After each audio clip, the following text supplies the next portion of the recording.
नमस्कार शेतकरी बंधूंनो, आज हे हार्वेस्टर पाहतोय आपण. लातूर जिल्ह्यामध्ये सगळ्या जवळजवळ कारखान्याकडे हार्वेस्टरची व्यवस्था झाली. आपण ऊस काढल्यानंतर, ऊस काढणी झाल्यानंतर, कापणी झाल्यानंतर ते जमिनीवर पाचट पडतं, ते पाचट जाळतो. ते जाळू नका असं मला सांगायचं आहे. आणि जिथं हार्वेस्टरनं ऊस कापला गेलाय तिथं तर हे पाचट एकदम बुग्गा झालेला आहे. हे असं झालेलं बुग्गा झालेलं पाचट तर मुळीच जाळू नका. हे पाचट कुजवू शकतो.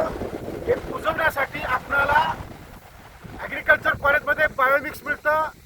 PSB, KSB, ट्रायकोडर्मा याचं मिक्सचर असलेलं बायोमिक्स मिळतं.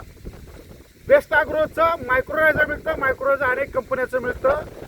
वेगवेगळे कल्चर जे जीवाणूचे असतात ते आपल्याला स्प्रे करता येतात. इफको कंपनीचं डिकम्पोजर म्हणून येतं. याचा स्प्रे केला आणि सुपर युरियाचा स्प्रे केला, युरियाचा स्प्रे केला, पाणी जर मारलं तर हे एखादा पूर्ण पाचट कुजून चहापत्तीसारखा भुगा होतो. आणि हा झालेला भुगा आपल्या जमिनीला 10 किलो युरिया, 10 किलो सुपर आणि काही प्रमाणात पोटॅश देतो. त्यासाठी न जाळता हे कसं कुजवता येतं, हे जमिनीचं अन्नधान्य त्यालाच कसं देता येतं, समर्पित करता येतं, हे महत्त्वाचं आहे. याच्या मागचे फायदे असे आहेत की आपण पाचट जाळल्यामुळं आपल्याला जे सहाय्य करणारी जीवसृष्टी जमिनीमध्ये, मातीमध्ये आहे ती मरते, कमी होते, त्याची संख्या कमी होते.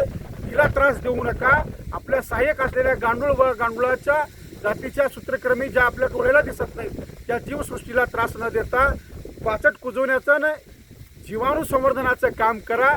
पाचट जाळू नका. याचा आपल्याला फायदा होतो. इतकं सांगायचं आणि थांबायचं. धन्यवाद.